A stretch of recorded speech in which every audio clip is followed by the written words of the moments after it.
Hello everyone, welcome back to the channel. In this video, I'll show you how to blur or unblur your background in Google Meet. This is really useful if you want to hide your surroundings and keep your background private during a meeting. First, open the Google Meet app and go to your meeting page. Before joining the meeting, you'll see your camera preview on the screen. Now, tap on your meeting preview to open more options.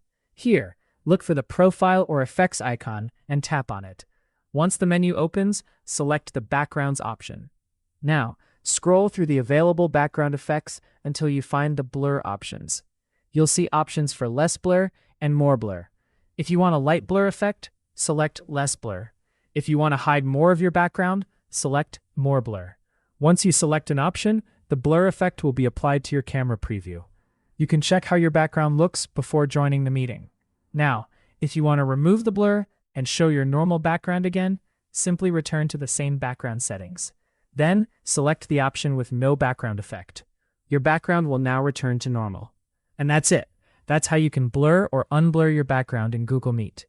If you found this video helpful, please consider subscribing to the channel and leaving a like.